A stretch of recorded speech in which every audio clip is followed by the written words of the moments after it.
ओम गणेशाय नमः। ओम नमः शिवाय। मैं निखिल ज्योतिष आचार्य आप सभी का मेरे चैनल पर पुनः स्वागत करता हूं। आशा करता हूं कि आप सभी स्वस्थ होंगे। महादेव की कृपा आप सभी पर सदैव बनी रहे। ये वीडियो वृश्चिक यानी कि स्कॉर्पियो के लिए अत्यंत विशेष है, क्योंकि वीडियो है 7 अक्टूबर से 13 अक्टूबर 2024 के साप्ताहिक राशिफल के बारे में। कैसा रहेगा आने वाला सप्ताह वृश्चिक के लिए। मेरा साप्ताहिक राशिफल प्रमुखतः चंद्रमा और उनकी गति पर आधारित होता है। चंद्रमा एक बहुत तेज ग्रह है। इस हफ्ते की बात करें तो आपके लग्न भाव से स्टार्ट करके आपके तीसरे भाव तक गोचर करेंगे। चंद्रमा मन के कारक होते हैं और उनकी विशेषता यह है कि जिस भी भाव में जाते हैं उसको एक्टिवेट कर देते हैं, और इसी कारण से जब वो अलग अलग भावों में रहेंगे, राशियों में रहेंगे, ग्रहों के साथ संबंध बनाएंगे तो उनका प्रभाव मन पर रहेगा, आपके भावों को एक्टिवेट करेंगे और डे टू डे एक्टिविटीज़ पर उनका डायरेक्ट इम्पैक्ट रहता है। इसलिए साप्ताहिक राशिफल की विशेषता बढ़ जाती है। किस प्रकार से अपने आने वाले सप्ताह को थोड़ा सा ज्योतिष के माध्यम से प्लान आउट कर सकें, इन सब चीज़ों के लिए साप्ताहिक राशिफल अति विशेष होता है। पुनः समझाने का प्रयास कर सकता हूं कि यदि आपकी लग्न राशि या चंद्र राशि वृश्चिक है, दोनों ही इस राशिफल को देख सकते हैं। टेक्निकली अलग अलग राशिफल नहीं बन सकते। जहां से आपको ज़्यादा रिलेट करता है वहां से देखिए। मेरे से आपका पूछना है कि मैं कहाँ से बोलता हूँ, मैं हमेशा कहता हूँ कि लग्न राशि देखेंगे तो अच्छा रहेगा। इनकेस नहीं पता आपको तो चंद्र राशि देख सकते हैं, जैसा मैंने कहा शुरू में, जहाँ से आपको ज़्यादा रिलेट करता है वहाँ से देखिए। शुरू करते हैं अत्यंत महत्वपूर्ण राशिफल का। चंद्रमा आपके लग्न भाव में ही रहेंगे 7 तारीख को, और 9 अक्टूबर सुबह के 4 बजे तक यहीं पे उनका गोचर रहेगा। चंद्रमा का लग्न भाव में आना वैसे तो अच्छा होता है। नीच के हैं उन पर बाद में आते हैं, लेकिन भाग्येश हैं तो भाग्येश का लग्न में आना सदैव भाग्य का साथ मिलता ही है। गुरु का प्रभाव भी है लग्न पर और चंद्रमा पर। शनि का प्रभाव भी, यानी कि लग्न भी एक्टिवेटेड, चंद्रमा भी एक्टिवेटेड। चंद्रमा भाग्य स्थान के स्वामी हैं, तो लग्न भाग्य और गुरु शनि ये दोनों ही चीज़ें मिलकर बता रही हैं, सारी ही चीज़ें मिलकर बता रही हैं कि हफ्ते के शुरुआती भाग बहुत इंपॉर्टेंट होगा। कुछ बड़ा करने का मौका मिल सकता है, कुछ अलग करने का मौका मिल सकता है। अपने जीवन को एटलीस्ट शॉर्ट टर्म में एक नई राह, एक नया रास्ता दिखाने का मौका मिल सकता है। जो प्रयत्न कर रहे थे जिसमें सफलता नहीं मिल रही थी, जो कार्य सोच कर बैठे थे जिसमें सफलता नहीं मिल रही थी, उन सब में सफलता मिल सकती है। जो नीच का चंद्रमा होता है वो व्यक्ति को और भी प्रेरित करता है बदलाव लाने के लिए। जो नीच का चंद्रमा होता है वो व्यक्ति को और भी प्रेरित करता है कुछ कर दिखाने के लिए। तो हफ्ते का शुरुआती भाग तो आपके लिए बहुत अच्छा है। गुरु की बात करें तो धनेश है और पंचमेश है, यानी कि धन स्थान और लक्ष्मी स्थान के स्वामी। तो ये बता रहा है कि आर्थिक लाभ भी होगा। बस क्योंकि चंद्रमा नीच के हैं और मन के कारक है तो मन पर नियंत्रण रखना मुश्किल हो जाएगा। अभी शनि वक्री हैं, गुरु भी वक्री होने वाले हैं, यानी कि ना सब कुछ सही चलते हुए भी कुछ ऐसा कर बैठेंगे जो आपको ही थोड़ा सा तंग करेगा। तो इसमें कोशिश आपको यही करनी है कि अपने मन स्थिति पर थोड़ा सा ध्यान दें, तभी अच्छा रहेगा। अन्यथा अपने बने बनाए काम अपनी मानसिक स्थिति के कारण खराब कर देंगे। समय कोई बुरा नहीं है, समय आपका अच्छा ही है हफ्ते का शुरुआती भाग। हाँ, जिनको मानसिक विकार है, कोई मतलब कि डायबिटीज़ है, एंग्जाइटी है, ओसीडी है, कई चीज़ें होती हैं, तो उनके लिए ये, क्योंकि नीच के चंद्रमा हो रहे हैं लग्न भाव में, उनके लिए थोड़ा सा कष्टकारी हो सकता है और यहाँ पर एंग्जाइटी आपको बहुत ज़्यादा तंग कर सकती है। राहु का प्रभाव भी है तो वो कहीं ना कहीं भ्रमित भी करते हैं और ओवर थिंक भी करवाते हैं, क्योंकि 5वें घर में बैठकर देख रहे हैं। नवांश कुंडली बता रही है कि सपोर्ट आपको लगेगा, यानी कि मेंटल सपोर्ट की आवश्यकता होगी। किसी से बात अवश्य इस टाइम पे कीजिएगा जो आपको समझता हो। दशांश कुंडली कार्य क्षेत्र में कई चीज़ें हैं जो नहीं सॉल्व हो रही थी, यहाँ पे सॉल्व हो पाएंगी। बिजनेस अच्छा है, बिजनेस में कुछ अलग करने का मौका मिलेगा। लव लाइफ ज़्यादा कुछ अलग मत ट्राई कीजिएगा, जैसा चल रहा है वैसा चलने दीजिएगा। वैवाहिक जीवन यहाँ पे भी सेम ही कहूँगा, एक अनिश्चितता से दूर रहने के लिए कॉन्टिन्यूटी की आवश्यकता पड़ेगी, यानी कि जो चल रहा है वैसा चलने दीजिएगा, कुछ भी अलग करने का प्रयास नहीं कीजिएगा वरना प्रॉब्लम होगी।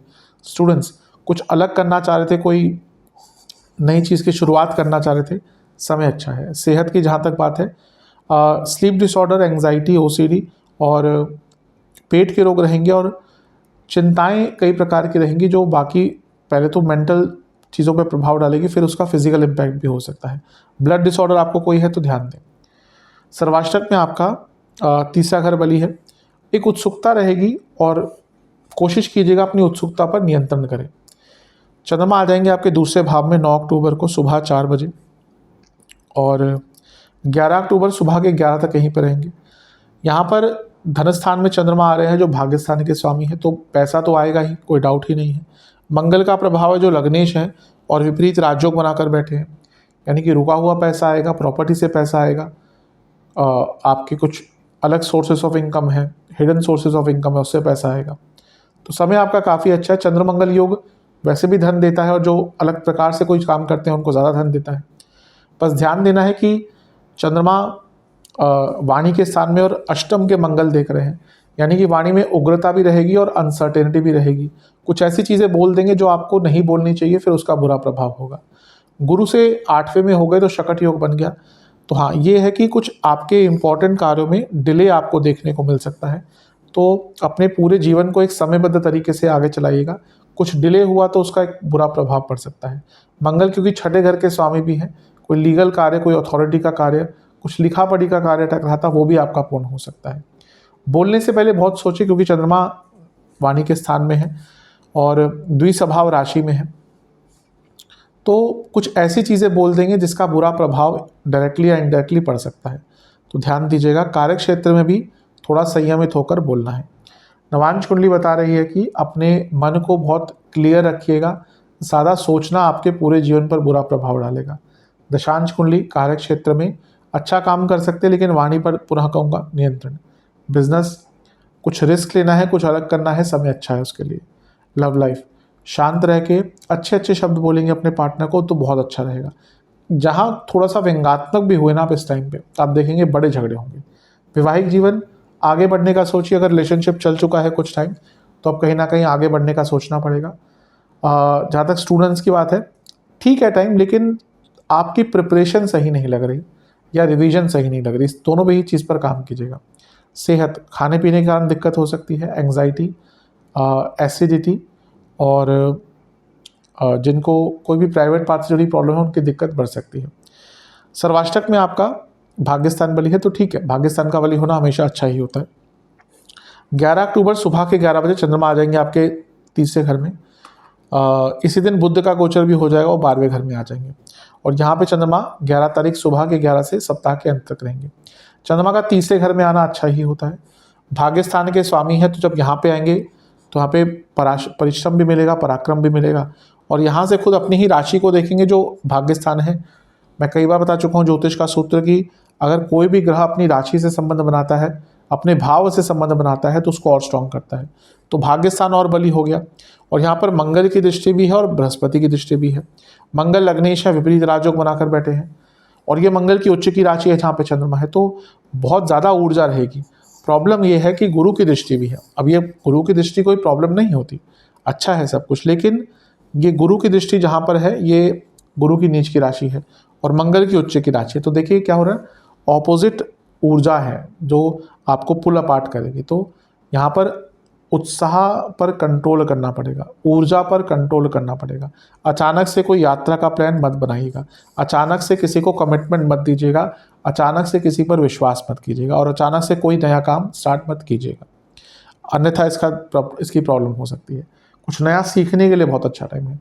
नवांश कुंडली बता रही है कि कोई प्रॉब्लम का अंत हो सकता है। दशांश कुंडली कार्य क्षेत्र में किसी की हेल्प अगर चाहिए तो मांग लीजिएगा, अपने आप काम को अटकाइएगा मत।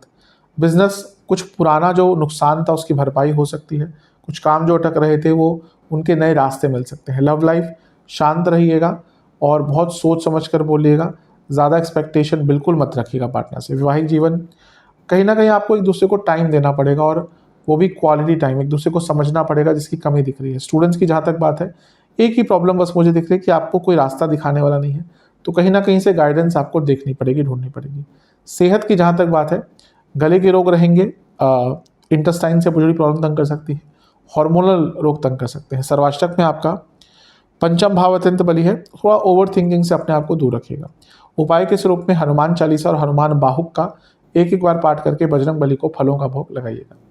आशा करता हूँ कि वीडियो आपके काम आएगी। चैनल पर नए हैं सब्सक्राइब कीजिए और वीडियो को लाइक कर लीजिए। मिलता हूँ अगली वीडियो में, तब तक के लिए ओम नमः शिवाय।